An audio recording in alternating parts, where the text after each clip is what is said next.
So Emily did this exercise with a friend of hers where they had all these cards. There's like 90 cards with different nominalizations, like values, like world peace or, nurturing or, wealth, kind of stuff like that. And she suggested that I do this exercise. So I made, the little slips of paper with all the words on them. And there's a whole process that you go through. You sort them into, this is not important to me. This is important to me. This is very important to me. And then when you're done, you take the very important ones and you narrow it down to 10. And then you do a second round where you narrow it down to 5. And then those are your top 5 values. Now, when I did this consciously, here's what I got: creativity, nonconformity, autonomy, adventure, and humor.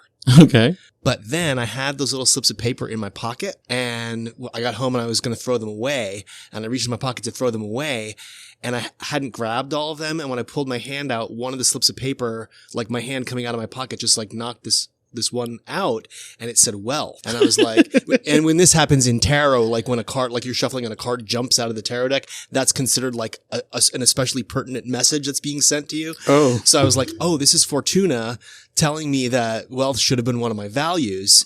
And when I was like, oh, I wonder if there's any more in my pocket. And there were exactly 4 more in my pocket. So Fortuna had given me the 5 that, if you believe in such things, should have been my values. And they were power, purpose, realism, risk, and wealth. And so now I think of those as like my subconscious or maybe my shadow values that I didn't want to admit were my values. Right. Anyhow, I thought that was kind of amusing. So I thought I would share that.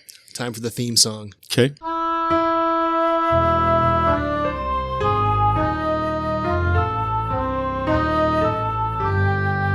Welcome to Your Aleatoric Reality, the podcast whose contents are literally random. Well, thanks for listening. And if you are a listener, please do give us some feedback. Go on your platform of choice and please give us a 5-star rating. Don't be a dick. Just put 5 stars. If you're going to do it, put 5 stars because that will help grow the show. And you don't want to dash our deep dreams on the ground, do you? Right. No. And actually, I wanted to take a second here. I was thinking about this earlier today. I want to give a shout out to one of our listeners. Great. Chuck Marshall. Oh, yeah, Chuck. Chuck's been hyping us up a lot. He's been doing a lot of entry level dice challenges for himself. He's been doing, more than entry level, I would say. Well, I mean, picking music, picking menu items, Well, that's more than one topic. He's already gotten into 2 topics. But I wanted to give him his own personal challenge. Okay. And that is to plan his next vacation using the dice method. That's a good one. Because he travels a lot. He may have a stakeholder that he will need buy-in from on that mission, but she did the menu thing with him. Oh, awesome. Yeah. So you know what? I will second that challenge and say, if you do it, we will have you on the show to talk about it. That is the other part. And we'll post your photos and all kinds of stuff. Well, Chuck takes great photos. He does a lot of cool stuff. We can talk about him for a second. He does a Life in Michigan website, and then which is just basically, photojournalism with the places he goes. He spends a lot of time with breweries and stuff like that. And he does a podcast too, right? Yeah, he does Bands with Fans, I think. Or is it Fans with Bands? I always get it backwards. I always get it backwards. But I met him. He came and shot photos and wrote an article for that Life in Michigan on a show that we did, my old band E&D, and which we'll have to talk about sometime because that was definitely randomness. Anyway, he took some great photos and got to know him. And then we actually were on his podcast. And he's just a really, really nice, sweet guy who's genuinely enthusiastic about everything. And yeah, he's a good guy. Yeah, I haven't personally met him yet. I'm looking forward to it. And I was really chuffed to see on his social media that he heard about the podcast that we're doing and he immediately started making dice decisions. That really thrilled me. Well, I saw him at a show. He was shooting at Ziggy's and I just had popped in. I talked to him for a while and I told him about the podcast. He's like, that sounds awesome. And got really excited because he just gets excited about everything pretty much. But, he's one of those people that's he's got enthusiasm, which is so much nicer than nihilism these days. Great. Well, Chuck, we'll probably have you on the show either way, but if you do the random vacation, then we'll do more than one. I also thought of one other thing that I wanted to talk about on the podcast. It was just kind of a funny thing that I saw a couple times over the last couple of weeks. Is this Ipsy has its, resident rats that go around begging for spare change all the time. And this one guy he's always been very, very aggressive. And really like he works like a route. Like it's been fascinating to watch him. And I'm guessing that this is a recent evolution that he decided he was sick of people saying they didn't have cash on them anymore. So now I saw him on 2 separate occasions chasing after someone going, I have Cash App. I have Cash App. I mean, if you have the wherewithal to have a route and take like non-cash methods of payment, couldn't you start like a service business? He puts so much effort into it. I don't know why he doesn't. I don't know. I don't want to judge the guy, but I just I'm not judging anybody either. I'm just saying if you're going to put that much effort into it, maybe you could make more money putting the effort into something that like is not just chasing people down, shouting at them. Exactly. Okay, well, beyond the reviews that I keep begging for, also, please just email us. If you listen to the show, even if you hate us, just email us, youraleatoricreality@gmail.com. And maybe people haven't emailed us because they don't know how to spell that. So you can also email yourrandomreality@gmail.com, which I said on the air mistakenly one time. And so I had to actually get that email address so we have that as well. But please do just let us know that you're listening to the show. We'll give you a shout out on the show. And if you are doing random experiments, please let us know because we will give you a shout out on that and possibly even have you on the show to discuss it. For sure. So the bit of news that I wanted to share was that I had an interesting experience last night. We are recording this on Saturday the 14th. So last night was Friday the 13th. And was it a full moon? I don't It was pretty close. But I couldn't tell. It was too cloudy. Yeah, it was full-ish, let's say. Anyhow, some people I know were holding a Friday the 13th party. And, their kids are friends with my kids and my kids really, really wanted to go. I was kind of tired, but I went and it turned out to be great because since it was Friday the 13th, Friday the 13th is kind of a high holy day in Morton's List mythology. And I know we haven't done the Morton's List episode. We keep talking about it because we're kind of building up to it. Could be tonight. We don't know. But I took the Morton's List book with me to this party just because, hey, it's Friday the 13th. I got to talk, even if I'm not going to play, because these are like my kids' school parents. Right. And I thought, they're not the kind of people who are going to get into it, But I took the book. You do never know because I took the book. And I started talking about it, and one of the other dads, who's kind of like I want to say cool, but it's really more like nerdy gamer dad. Like he's a programmer cool and nerdy cool gamer programmer dad. As soon as I started talking about it, he was like, oh yeah. I'm like, you've heard of it? He's like, yeah, I used to have that book. And I was like, that has never happened to me before, where I took Morton's List to somewhere where people didn't already know about it and just start talking. And there was somebody else who had already like played it, had owned it, knew about it. Wow. I was pretty thrilled about that. Nobody, we didn't end up doing it. Right. And I hesitate to even say play because when you're looking at the book is pretty mysterious looking. It has text on the spine. It's very officious looking. But on the cover, it just has these weird arcane looking symbols.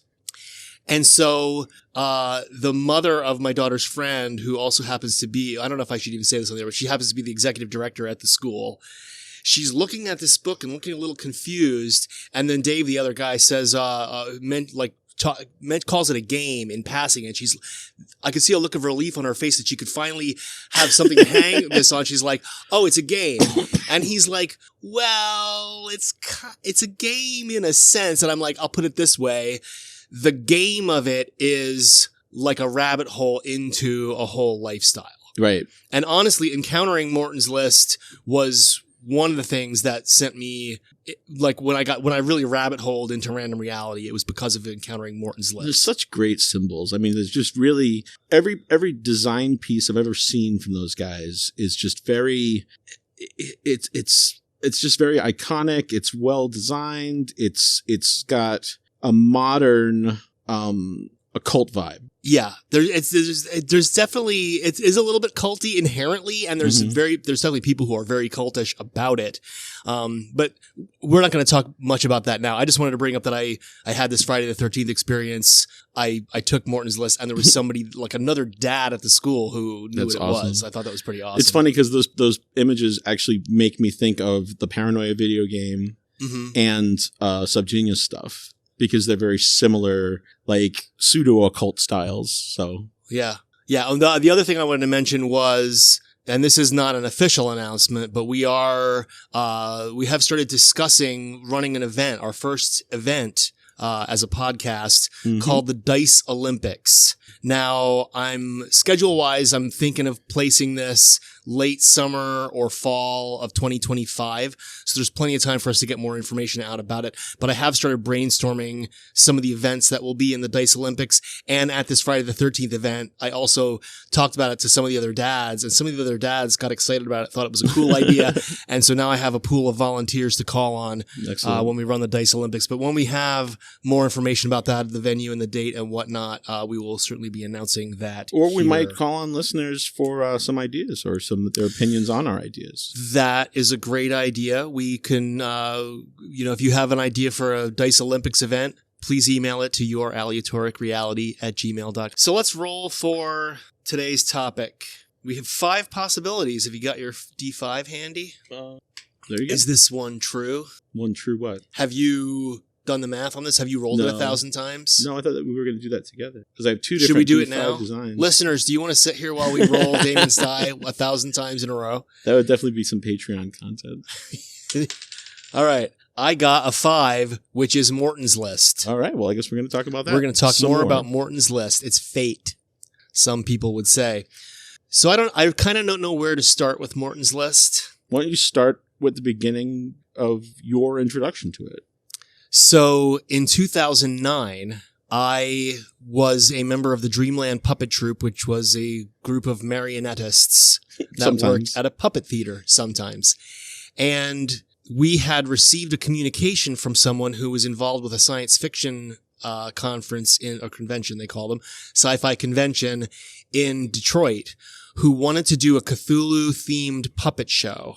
Okay. And I'll also take this opportunity to give a shout-out to the H.P. Lovecraft Historical Society. I can't remember whether it's historical or historic, but fact check me, look it up. H.P. Lovecraft Historical Society produces art and media based on the H.P. Lovecraft mythos, Cthulhu, and the old gods and all that sort of thing. They're really, really creative. They have a Facebook group you can join. They have, I don't know if it's still available, but they had a CD of Christmas carols, but the lyrics had all been changed to Cthulhu style.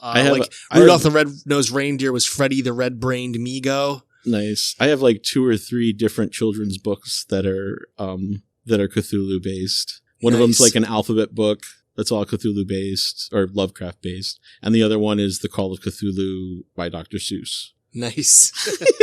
Well, one of the products of the H.P. Lovecraft Historical Society is a mashup of Fiddler on the Roof and Cthulhu mythos, which is called Shoggoth on the Roof. Okay. And so this person had contacted me. If I was a Shoggoth. If I was a deep one. If I was a deep one, yeah. Do they still beetle? What's that? Beetle, beetle, beetle, beetle, beetle, beetle, beetle, beetle. I think it was blub, blub, blub. Oh. If I was a deep one. Blub, blub, blub, blub, blub, blub, blub. So, and I don't know whether to name the person, whether he wants credit or whether he's afraid that H.P. Lovecraft's Historical Society will get mad that he did a production of that. I think that estate must be pretty loose because there's a lot of Cthulhu themed stuff. That's true. Well, I don't know that they it's parody, so they probably didn't pay their Fiddler on the Roof people. Yeah, but based on the amount of games and stuff that have Cthulhu themes and Lovecraft themes, I would guess it was public domain. Well, like Sherlock but Holmes. The music to Fiddler on the Roof is not public domain. No, but it's parody. It is parody, yes. So I don't want to get into the legalistics it's of it. It's interesting. It's the minutia. I love minutia. That's true. I don't want to get anybody in trouble. But anyhow, this person from the convention reached out to us, the Dreamland Puppet Troupe, because he was looking for puppeteers that could help him. He wanted to do it as a puppet show. Mm-hmm. So he was looking for puppeteers to help him. And that's how I found out about the convention. At the convention, I encountered this mysterious, the very first thing I encountered was, it was looked like a giant gumball machine, but it was like 6 feet tall, and the orb, instead of just being like the size of a bowling ball, it was like, 3 feet in diameter. It was this giant gumball machine that had those capsules that you would get out of like a prize thing at the supermarket checkout, where your kids are always like, hey, give me this like little plastic crap in a bubble. It was crap in a bubble, but it wasn't crap, because what you got in the bubble was a 6-sided die and a little slip of paper that had 3 tables. It was do this activity with this type of person while, and some other awesome add-on activity. So it was like, for instance, trade jokes with someone from out of state while speaking in a fake accent. Like that's the kind of combination of mission you could get. It's a nice icebreaker mission, yeah. Exactly. There were these icebreaker mini missions, perfect for a convention, because there's this whole crowd of people that you can just go interact with. And I found out that those were created by the creators of this quote-unquote game called Morton's List, which is a book of 360 real-life activities that are very varied. It could be just about anything. For instance, one of them is called Lingo Defined. Make a reference containing personal definitions. It's also like a personal slang dictionary. Compile your own in-group's personal slang. We should roll through the tables as if we were making a quest. We will do. We'll get there. We'll get there. I just thought that might be a good way to talk about the different. Here's a quest. Shadow sorcery. Cast spells for personal benefit or the detriment of others. I'm really glad that I flipped to this page, because that is the reason that this game, Morton's List, got banned from Gen Con. Oh, yeah. Which is one of, if not the biggest game convention in the United States. Yes, it's by far. And so they got banned because, does Wizards of the Coast run Gen Con, or is that Origins? I don't know. They've been banned they're both from heavily influencers, at least. Morton's List has been banned by one or both of those conventions, and in part, probably mainly due to this one that like invites you to do real sorcery, because at the time Wizards of the Coast was trying to distance themselves from accusations that Dungeons and Dragons was teaching children black magic. So it was that was post-satanic panic. And there are Morton's List is a little bit problematic because there are quests in it that are potentially illegal and potentially dangerous. Yes. So they do have a legal disclaimer at the beginning that engaging in this activity can result in risks and hazards, loss, death, injury, damage, all, the usual like lawyerly stuff, like beware of this game, basically. But I mean, there was if I recall correctly, there was a period of time when this game was actually fully banned. Like they just threw them away. Not exactly. Okay. I mean, it was, they weren't allowed at Gen Con. I don't know if maybe it was Origins. One of them, if not both of them, they got banned from, partially because of the content, but also partially because it is a quest, an activity that pushes you to go out into the world and do stuff and interact with people in sometimes very unconventional ways. Well, it's an extroverted role-playing game instead of an introverted role-playing game. Well, it's not a role-playing game at all. It's unlike almost any other game in the world. The board is the world and the pieces are the people playing. That's what I was talking about. Right. The difference between intro and extro. Well, it's not. Yeah, it's okay. Then I'll agree with your terminology. Instead of like sitting around a table pretending we're wizards and elves, we're going out into the world and just doing some random activity that could be just about anything. Yeah. And some of the best times that I've had in my life have been on Morton's List quests. And it's not in the Tom Hanks way. It's Mazes and Monsters reference. Sorry, I didn't catch that one. You've never seen Mazes and Monsters? Was this an after-school special about the dangers of role-playing games? Kind of, yeah. Where they get possessed and curse each other? I think it was originally released as a proper movie, but yeah, Tom Hanks was in it, and he has he's already bipolar, and then he becomes convinced that he's a wizard, and he's going to jump off the World Trade Center to show that he can fly. Which can happen. I mean, it must be said that, the people who say that some people exposed to Dungeons and Dragons will go out and do crazy shit, they're not wrong, but they also might go out and do crazy shit because they saw the Brady Bunch. Right. Oh, I'm going to go get a tiki from the dollar store in Chinatown, and that's going to give me magic powers. Exactly. I mean, the tipping point for him was they started LARPing. So first they started playing Dungeons and Dragons, and then they started LARPing in this abandoned mine.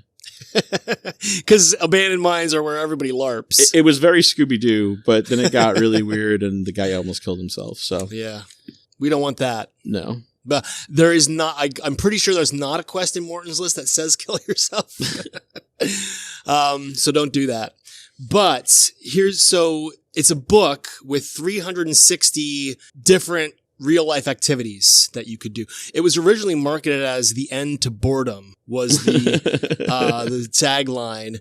And how it works is you get a group of people together.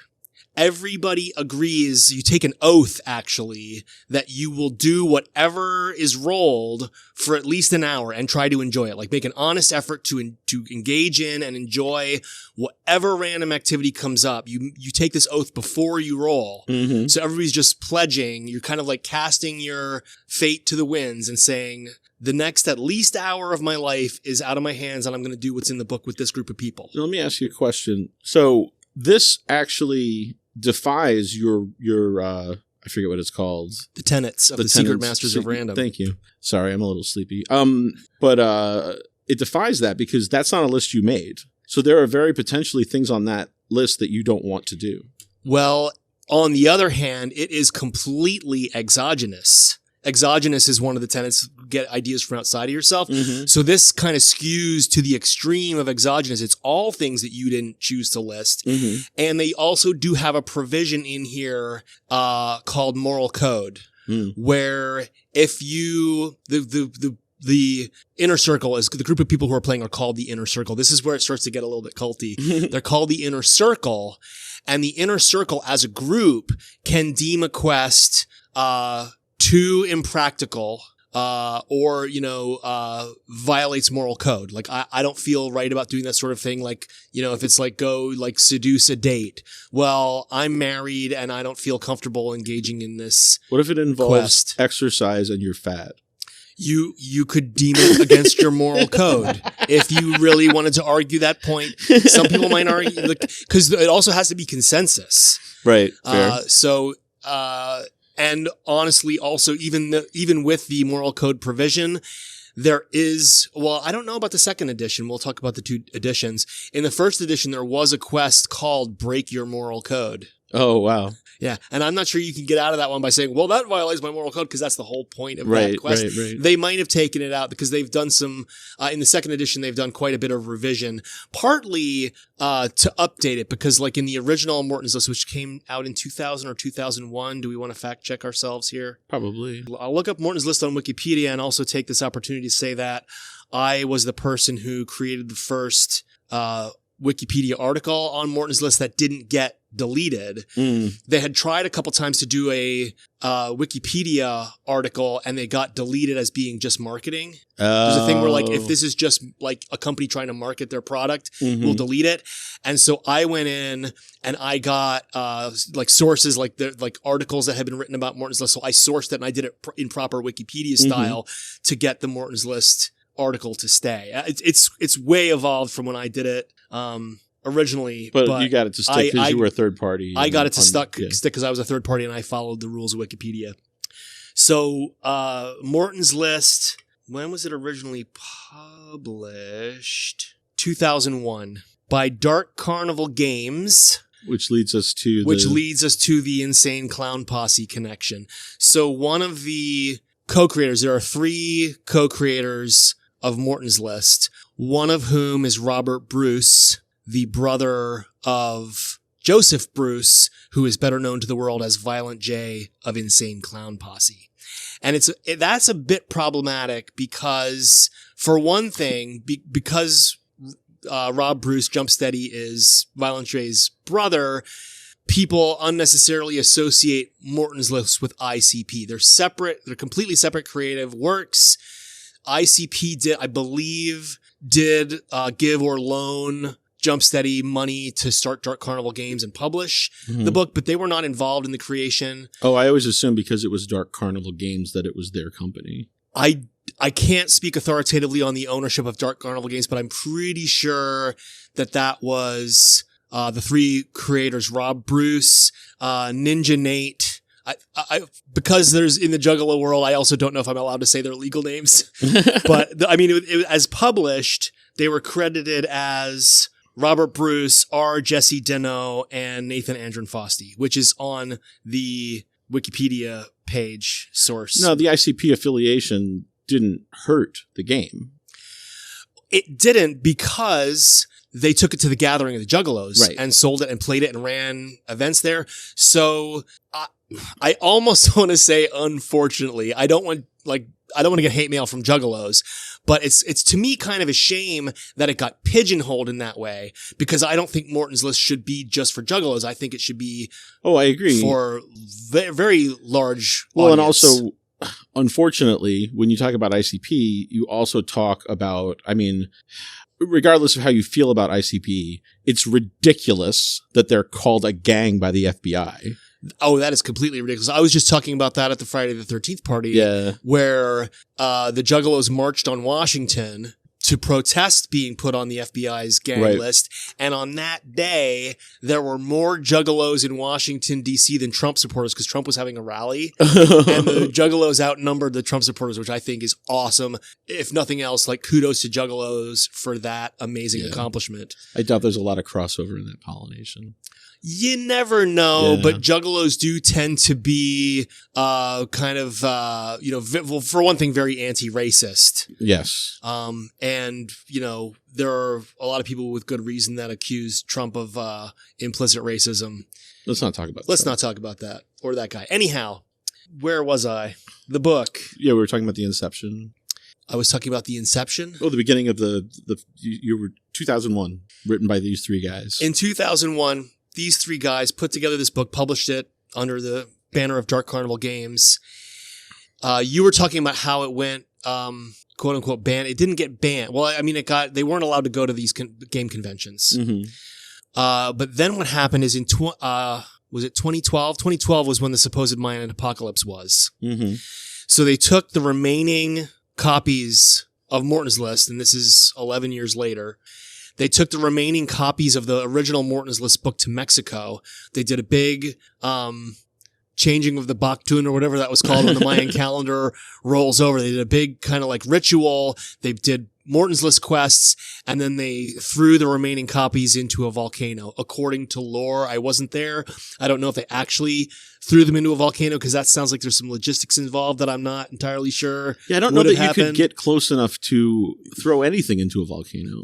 But the mythology stands that on December 12th, 2012, or was it 21st? December 21st, 2012, the Mayan apocalypse, they took the last remaining issues of the first edition and sacrificed them. Oh, really? They hadn't even sold the whole first edition printing. They hadn't. Well, as far as I know, they hadn't sold the entire first. I don't think there were a ton of copies left, but there were a few. And they were originally thinking about switching to a completely digital, being like a website instead of a book. But then I like the book. I love both books. It's a beautiful looking book. We'll have to put pictures on. It's faux leather, I assume, but it's embossed. It's canvas bound. I think it's canvas board with gold leaf. We'll put a picture on our website and on the. But is socials. That a Kickstarter only edition, or is that the standard edition? I can't speak authoritatively on that. I'm pretty sure I think they printed more than there were Kickstarter backers. So they raised money to print it, and every Kickstarter backer got a copy. I pledged at a level that I got a copy of the book, as well as a limited edition Morton's List sports jersey, like hockey jersey, with Morton's List symbols on it. Those are all so cool. And I'll post a picture of that as well. And I also pledged at the level that allowed me to put something in the book. And I may have already told you what I put in there. I put in the tenets of the Secret Masters of Random. So in the second edition Morton's List book, I get a little shout out on the page where they have the tenets of the Secret Masters of Random. I didn't want them to put my name in. I wanted it to just be attributed to the Secret Masters of Random and be mysterious, but they actually put by Misha Tuesday in there. But there's Was it that whole page? I got a whole page, yeah. Oh, wow. Yeah. And then Ninja Nate and Jess, did they all three of them sign it? It got inscribed and signed by the creators. So I'm pretty... They're all local, too. We should get them on the show. They are local. I believe Tall Jess used to live out of the country, but I think he's back now. Jump Steady, I don't know how much involvement he has anymore. Mm-hmm. He's still co-owner of the intellectual property. Right. But when I see them do interviews, it's Ninja Nate and Tall Jess. And that's Robert Bruce, right? Robert Bruce is Jump Steady. It's so funny because there's a guy named Robert Bruce who was on Comic Book Men that was like every time you say Robert Bruce, it's not the same guy. It's not a terribly uncommon name. No, it's two first names. Right. Let's moving on. So you get a group of people together. They're the inner circle. You swear beforehand that you're going to do whatever quest is rolled for at least an hour. It might take longer than an hour. In fact, if we get to talking about the Twilight Scroll, there are quests that are virtually impossible that could take a lifetime or maybe several lifetimes to accomplish. But your oath gives you a 1 hour commitment. So at the end of an hour, the table master can say, hey, we've been doing this an hour. If you want to stop, and maybe you accomplish your goal before then too, but if the quest is still rolling at 1 hour, the table master will say, your hour commitment is up. If you want to keep doing it, we'll keep doing it. If anybody who wants to leave, your oath is fulfilled. And I should say a note about the table master as well. The table master is elected by chance. It has to be random. One of the inner circle will be what's called actually, they changed that terminology. Let me get it right. It used to be called table master. They now call it the random leader. They now call it the random leader. But the leader is the person who arbitrates if there's disputes, the person who does the dice rolling, the person who leads the karmic gathering, again, venturing a little bit into mysticism and cultishness. At the beginning, before you roll for your quest, the random leader is supposed to get everyone's attention and lead a little mini ritual to raise, they say karma, raise good karma for the roll, for a good quest. Okay. Which, confidentially speaking, one of the creators said to me, other than any good vibes you might believe in, another function of that is to make sure that everybody is focused and paying attention when you roll. Yeah. Which is a very good function. And all the rolls are a 30-sided die? No. Oh. Well, most of the rolls are 30-sided die. Some of them are 6-sided die. Gotcha. And this is a change. There's a change too in the second edition where I don't know how in the weeds I want to get on this right now, but there's more 6-siders in the second edition. Gotcha. But most of them are 30-sided die, which a lot of people have not, when I show them the 30-sided die, they have not encountered it. Even Dungeons and Dragons people a lot of times are like, 30? Oh, I've never seen one of those. What's that for? I'm like, well, I use mostly for Morton's list. But there's 13 tables. There's also, it must be said, a lot of numerology in this book around the numbers 6, 30, 13, and 360. There's 360 quests. There's the inner circle has 360 degrees. Right. There's a supplement, which I'm probably getting into early, but there's a supplement called 360 Degrees of the Inner Circle, which then gives you ranks and titles and powers in the game. And that's where it can get really, really cultish. But powers to do what? Alter rolls. Oh. Yeah. You can have powers to, I forget what I didn't bring that supplement with me. The new edition doesn't have it, but the first edition, it was actually a separate book. Gotcha. Originally, they wanted to include it in the main game, but they decided, you know what, let's have that be a supplement because it's too much for people to learn all at once. And it's always nice to sell 2 books. Sure. So you gather the people's karma together, get everybody's attention. The table master rolls on the Morton's list table, which is on page 13. And yes, that's intentional and significant. 13 13 is usually considered an unlucky number in Morton's list, with certain exceptions, one of which being that the first table that you roll on is on page 13. It's such a beautifully designed book, too. I mean, every page, as you're flipping through it, it's just the iconography and even the use of color where, I mean, they didn't need to print this in color, but they bothered to, and they actually took, they really took advantage of that. But it's not garish. Like it is a gorgeously designed book. The first edition and the second edition are both gorgeously designed books. The iconography, the symbolism, the icons that you're talking about are very stylistically consistent. And bold. I had a copy of the first edition with me. The first edition, like the second edition, is just covered with symbols. The first edition is like a midnight blue with like stars and then all of the symbols all over the whole book. Nice. And I had it with me in like I forget the name of the book, but at one of the fancy used bookstores in Chicago. And the bookstore owner was like, "Whoa, what book is that?" And I'm like, "Oh, this is Morton's List. Have you ever seen it?" And they're like, "No, if I had a book like that, it would be in the front window." Because it's just so gorgeous, you know? So it looked like one of those new age chakra books or something. You know what I mean? Like with the just seeing it looks very mysterious and attractive. And the second edition is hardbound. The first one was softcover. The second one is hardbound on this. I don't know the publishing term. It's like a canvasy texture on the cover, like a faux leather with it's not embossed because it's pressed in. What would you call that? Dye embossing, printed.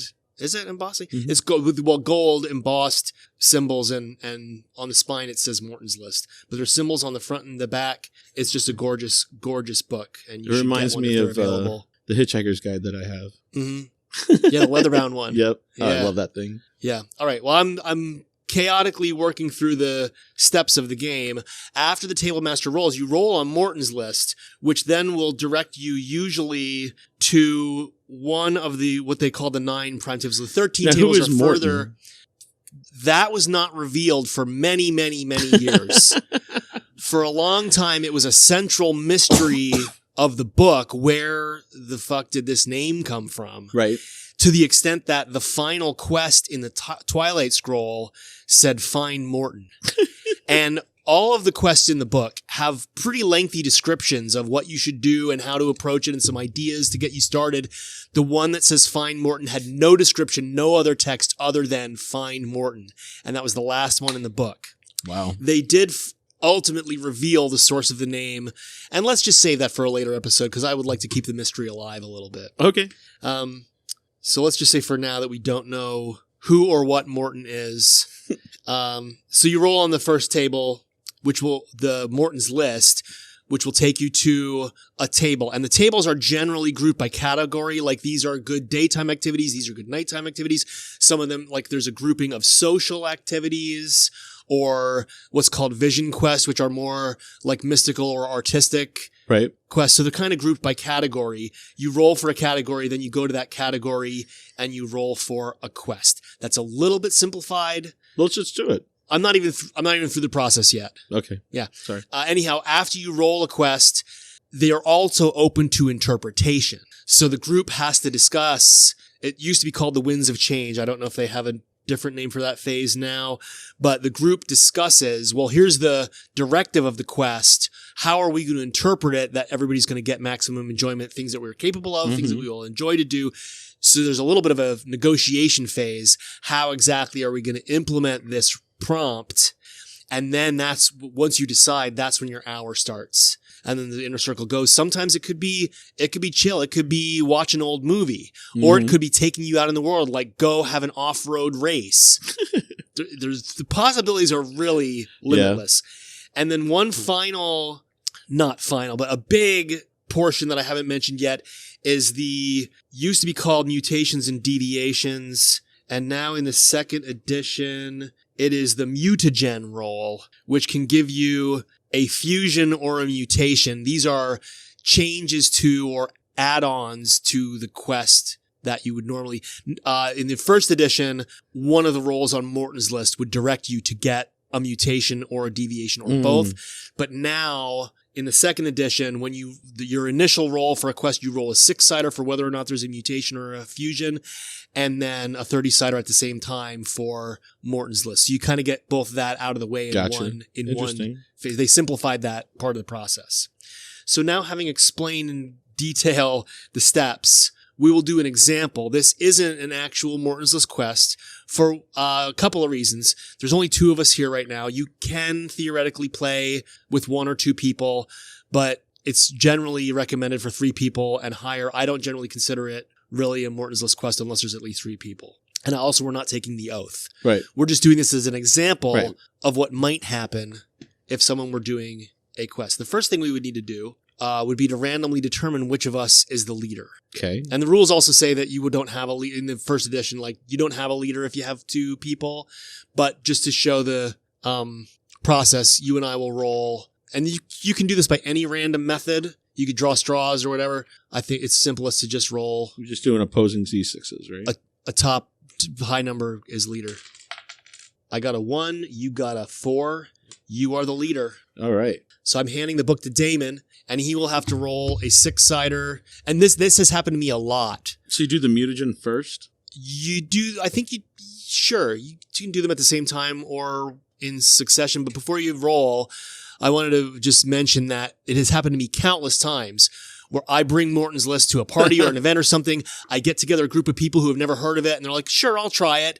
And then I say, we need to randomly choose a leader. And the majority of people will just say, oh, well, you know the game. You should be the leader.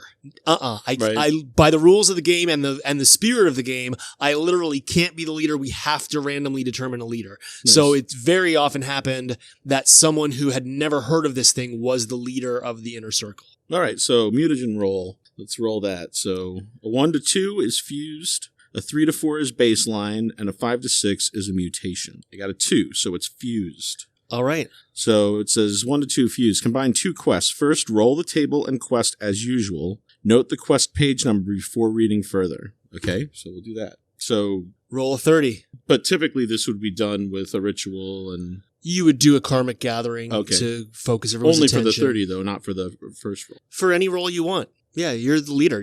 That's your decision. I got a 10. Mindscape, page 25. So let's see. Mindscape is possibly what used to be called Vision Quest. All right. So then it says, roll a second table in quest. Well, you didn't roll the quest. You just rolled the table. Mindscape is the table. It says, roll the table in quest. Oh, and quest. And quest. Okay. All right. So now rolling on the Mindscape table, which has a picture of a brain and eyeballs. Nice. Knowledge, understanding, and discovery. Learn and teach the theory behind the processes that define shared reality. Think about it is the, mantra for this. Sure. I got a 17, which is sensory distortion. Page 109. That sounds intriguing. You're not supposed to read it yet, right? You're just supposed to mark the page and then roll this. Well, I'm not the leader, so I'll leave that to you. Note the quest page number before. Okay, so before reading further. So I did that. Okay, so I've got that. It's page 109. Okay. Roll a second table and quest, then read both quest descriptions. So the second table is going to be 24, which is chaos. Chaos, good table. And that's page 33. Open-ended action and recklessness at the edge. Freedom to roll with complex and unpredictable outcomes. No restrictions. That's the description of the category, chaos. Correct. And now you roll and there's a beautiful picture of a much more chaotic symbol than the normal compass heading looking symbol for chaos that I always thought was a little trite. Mm-hmm. Too regular. Yeah. It was totally uniform. Mm-hmm. This is a fucking hot mess. Yeah, it's great. I love it. The designs on this are so good. Oh, it's so much effort. I mean, I can't. It's a lot of people don't actually sit down and think about like the thing they're looking at, especially a role-playing game, and just the time and effort that put into writing and designing something like this, then play testing it, then refining, then redesigning, then working out. I mean, I have so much admiration for like Steve Jackson or a guy like that that's just written tons of role-playing games, mostly by himself. Yeah. is absurd. Oh, and the other thing that I wanted to mention about this book is that it's kind of a harmony of mathematical precision. I stole that line from The Architect in the Matrix, but it is because the 13 tables are broken down into the 9 prime, which is kind of like the 9 more mundane, common, everyday tables that you get. But 3 of those tables, one of the choices on that category is to go to a higher level table, the triumvirate tables. And then on those 3, if you get a 30, then and only then can you go to the Twilight Scroll, which is the 13th category. And that's the one that has all the really crazy, outlandish, like find Atlantis, contact alien life, develop real superpowers, like the ones that are considered real superpowers. The ones that are considered. I mean, there are ways that you could interpret that it would be possible. Like, look at the Amazing Kreskin, who just passed. If you saw in the news, Amazing Kreskin, the mentalist, recently passed away. But his whole career, he just said, I'm not a magician. I just I can read people's minds. I can find the check in someone's shoe, or I don't get paid. And he did this thing where maybe it wasn't really superpowers, but he, for all intents and purposes, acted and had the power of kind of a superpower. There's only one person I can think of that I actually believe is a real live superhero. Dolly Parton? No. What's his name? The card guy. Shin Lim? No, the guy he's blind and he's a mechanic.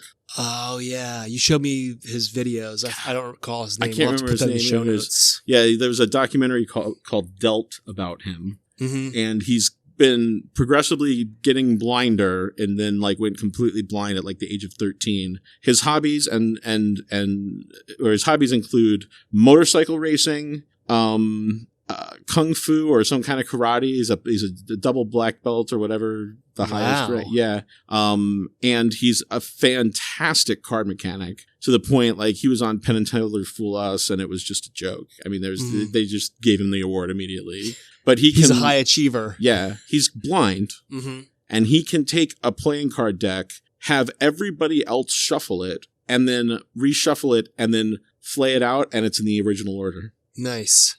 And he's blind. Anyway, sorry, that guy I can't remember his name offhand. We'll put it in the show notes. Yeah, he's fascinating. Anyway, so we're going to roll on this table now. You got a 4. Sinister Pursuits, page 157. So I've got 109 and 157. Yeah, so now you can read. And what this is, if we had gotten baseline, we would just rolled for one of these and that would have been the quest. But since you got fusion, you take 2 different quests and then we have to figure out a way to combine them into one quest. So it says, from this pairing, players have the option of combining both results, using one as a theme for the other, or a looser interpretation as shaped by circumstances. The resulting hybrid needed be 50% one, 50% the other, and maybe 75-25, etc. So just have to meld these 2 together in some way. So I'll read the first one first. Sensory distortion. Enter a world of personal sensory distortions. And do I need a sub-roll on this? Does it have a subtable? Because occasionally quests do have subtables. No, but it has 6 options, but they're not numbered or anything. I haven't spent a lot of time with the second edition book, but in the first edition book, what they had was, after the description, they had something called idea, which was just a suggestion, a way you could interpret the quest. Okay. So these are just examples. Right. Okay, so the first one is fool a sense. Experience something that is not reality. See things that are not there. Feel things that are not really there, etc. All is not what it seems. How much nonsense can your brain make sense of? Optical illusions. View illusions such as the drawing of an old woman in a shawl / young woman in a feathered hat and the like. Try to see both at the same time. Find one's blind spots. Look at a magic eye images or through a red lens or crystal ball for 2 minutes. Note shifts in vision. Look at a picture in bright light for a few minutes and then look at a white wall to cause its negative to appear. Floating arms. One player stands in a doorway with his arms down, backs of the hands pressed against the door frame. Push against the frame for as long as possible and then step away from the frame. Feel both arms rise uncontrollably. Right. So this is just mess with your senses, basically. Right. Phantom strength. One player sits in a chair and the other with a person on either side, placing their hands underneath the chair's seat. The 2 standing people attempt to lift the sitting person, set the person down. Sorry, there's a typo there. And they Set the person down. They then push down on the sitting person's legs or shoulders for as long as they can. Rest for a brief moment and attempt to lift the person in chair again. Yeah, that comes out of the vaudeville world. It's like a subset of magic where they were doing like all these like test feats of strength, and like the hypnosis shows used to have one where you say you're hypnotizing someone to be as stiff as a board, and then like their head is on the back of a chair, their feet are on the back of a chair, there's nothing holding them up, and then the hypnotist stands up on there. All the hypnosis manuals now are like, don't ever do that because you can damage like cervical vertebrae, and like you can mess up someone's back permanently. So don't ever do that old vaudeville trick. Yeah. High gravity. Everyone jumps on a trampoline for a while and then attempts to jump on solid ground, feeling heavier. My kids love to do the one where you're in an elevator, especially if you're in a high-speed elevator in a skyscraper, and then right when you get to your floor, you jump and you're kind of like semi-weightless for a second. Yeah. That's a good one. Leg trick. This is done in pairs with one person lying blindfolded on the floor and the other standing at the first person's feet. The standing person lifts the blindfolded person's feet and holds them at a 45-degree angle for about 5 minutes. At this time, the holder begins to slowly lower the blindfolded person's legs and asks to be told when they feel as if they're just above the floor. This will usually occur when the legs are about 15 degrees above the floor. The holder then continues to lower the legs until the blinded person feels that they are being lowered through the floor. We should try that one.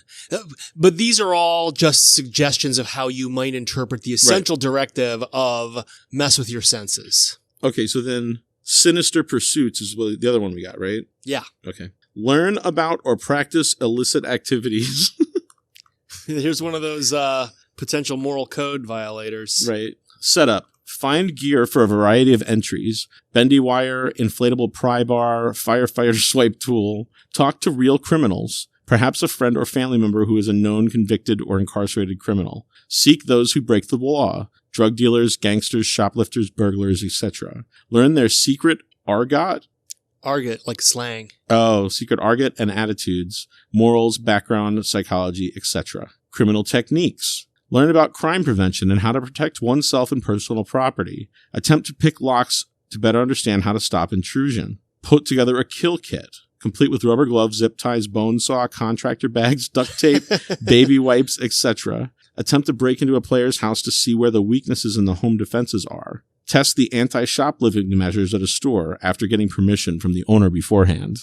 Jimmy a car lock for time. Entry by window. 1. Find a concealed window with no cameras. 2. Check if unlocked, especially on upper floors. 3. Use a glass cutter to cut a hand-sized hole near the lock. 4. Cover the entire pane with crisscross tape and break with a towel wrapped hammer to reduce noise. Wow, that's they've added a lot. It used to be in the first edition just one idea that was a suggestion for how to interpret. Now there's like a whole list of like, and it's probably because people mistakenly thought that the idea was the quest, like you have to do this specific thing, but it was actually just here's some ideas to kind of get your brainstorm flowing. Defeating a door. 1. Try to open the door. 2. Defeat a bit key lock with a wire hanger or universal bit key. 3. Use a firefighter swipe tool or credit... Chaos. 3. Use a firefighter swipe tool or credit card to defeat a key and knob or key and lever lock. Slide the tool or card vigorously in the crack in the door where the lock bolt meets the door frame. Kick the door in where the lock connects to the frame. 5. Use a hammer to break off the doorknob, then use a screwdriver to retract the lock's exposed bolt from the door frame. And then finally, deadbolt. 1. Insert a crowbar between the door frame and the door near the deadbolt, then pull the bolt until the bolt is free. 2. Use a hacksaw blade to saw through the bolt, possibly removing paneling around the door to expose the deadbolt. Attach a wrench to the deadbolt cylinder guard, then twist off. 3. If the door's hinges are visible, remove the hinge pins with the chisel and hammer, then disconnect the door from the door frame. How would we possibly combine... Well, this is the phase where the inner circle has to negotiate and discuss and brainstorm and come up with a way to fulfill the quest. Because even if we only had one, even if we only had the sensory distortion one, we would still have to discuss, well, are we going to do one of those things? Does somebody else have an idea that we could do? What specifically are we going to do to mess with our senses? Because it doesn't mean do all of those things. It means come up with something like this that you can mess with your senses. Explore that kind of thing for at least an hour. and play around. It's pretty cool with the Sinister Pursuits one that they included like assemble a kill bag, which like sounds, dangerous and immoral, but it's really just like I'm putting some supplies in a bag. I'm not going to do anything with it. It's a very tame example. Yeah. Or like when you're at PenguinCon, which is the convention that I learned about Morton's List, they were doing lockpicking workshops where they had the little, locks on a stand that could sit on the table and set lockpicks. And they were teaching people, this is just a fun hobby that people do, just learn to pick locks. If you're not gaining unauthorized access to a building that you're not in, there's nothing illegal about lockpicking. Also, it's really hard. It's not that hard if you have the tools. It depends. It depends on the lock. It does depend on the lock. And sometimes variations on the same lock are completely differently challenging. Because I usually use a rake method. Right. And there's locks that just will not work on. You have to go pin by pin. Oh. And that is really difficult. I bet. I've never tried that method. Yeah. The rake method is just basically hop all the pins while applying pressure. And then because there's tension when a pin they'll hold hops, in the gap. They'll hold in. Yeah, exactly. And it's actually not very difficult to do. Right. Bump locks are kind of the same thing. I used to do it with cheap locks when I was in like elementary school with a paperclip. I would just like bend a paperclip and just stick it in there and wiggle it around until it opened. Yeah. That's only with cheap locks though. Yeah. I mean, I really wanted to learn how to, so what happened was I bought a pinball machine that didn't come with the key to the door. Now I could hire a locksmith and probably spend $100 getting him to drill the lock open and replace it and blah, blah, blah. Or I could spend $20 on a set of lockpicks and practice and learn how to pick that lock. Right. Which I did. And when I opened the door, this key was inside. Inside the locked compartment? Yeah. It's a locked room mystery. How did the key to this lock get inside the locked compartment? I'm assuming that was the spare key. Must have been. Yeah. But that was really annoying. Yeah, I bet. But it also got me a good discount on the pinball machine. Yeah. But yeah, I have no idea how I would combine these two. They are very disparate. Well, illicit. What would be illicit to me? When I hear like illicit activity and sensory distortion, that just says drugs to me. That's like we're taking hallucinogens, my friend, which I'm not going to do. We're not playing. I don't feel obligated to do that, but that's one idea that could occur to someone given these two prompts. But my thought would be like learn how to do one of these break-in entry type things, but then do it in the dark. Maybe because it would be a different set of. I would think it would be a different sensory experience depending on which one of these it was, but to have to not be able to use sight as part of it. Right. It would be a different experience, but it wouldn't be distorted. That's true. I don't know about that, but we don't have to come up with a solution to this because we're not actually playing, but that is what we gave as an example of a Morton's List quest. Just number 16, learning Labyrinth. This is in Mindscape. Attend a class. And the first thing is go to school. Wow. Find teachers and further your education. Seek a free or low-cost class without the stress and nonsense of compulsory education. Get taught beading, glass blowing, wine tasting, hypnotism, flirting, Esperanto. Yeah. Well, they did have to update the book because one of the quests in the first edition was find a computer that has internet access and explore the World Wide Web. And I'm doing finger quotes on World Wide Web because it was quotated. And you might have to go to your local library or a business that has internet. Obviously, everybody has internet in their phone all the time. Right. In your pocket right now. But when in 2001, not everybody had internet. You had to go find it somewhere. So they did an update. They did a Kickstarter. They released this, again, gorgeous, gorgeous book. And that's Morton's List in a nutshell. It's a really fun. I mean, I want to flip through that book and just read. With any sophisticated game like this, most of the time they're role-playing games, but I've always enjoyed just reading the manuals. I'm just that kind of dork. But yeah, well, they did tons of research. I mean, just in that one alone, they talked about methods of lockpicking and breaking and entering, and that's just one quest. They did so much research for this in the ideas and the methodologies and the references. It's one of my favorite works of art that I've ever encountered. Yeah. It's so cool. I need to get a copy. It is life-changing. It is almost completely directly responsible for the existence of this podcast, so I got to give it kudos on that front alone.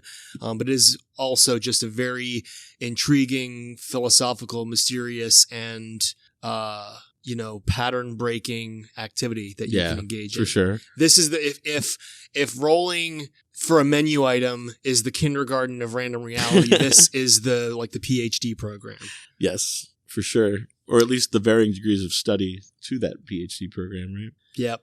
So the listener challenge for this episode I have had in mind since we first started discussing the show and the possibility of talking about Morton's List. There is what's called Morton's Light, which is said to be 13% of the game that you can download for free.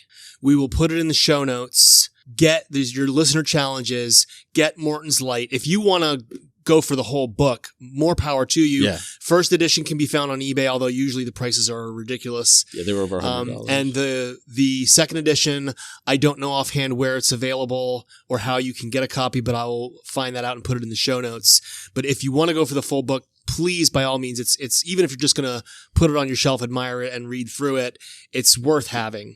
But if you want a lighter commitment, download the Morton's Light, which is hand-picked 30. It's just one table of 30 quests that are hand-picked, an assortment of the different categories. Get yourself Morton's Light, get 2 or more friends, have them all swear, hey, we're going to do whatever this says for an hour and roll and see what you get. That is your next step into the wonderful world of random reality. Nice. And so I think for this edition, for this episode, I'm going to do a random quote from the Morton's List book. All right. Why not? Sure. The Morton's List book has... I have a podcaster challenge for you. Do that.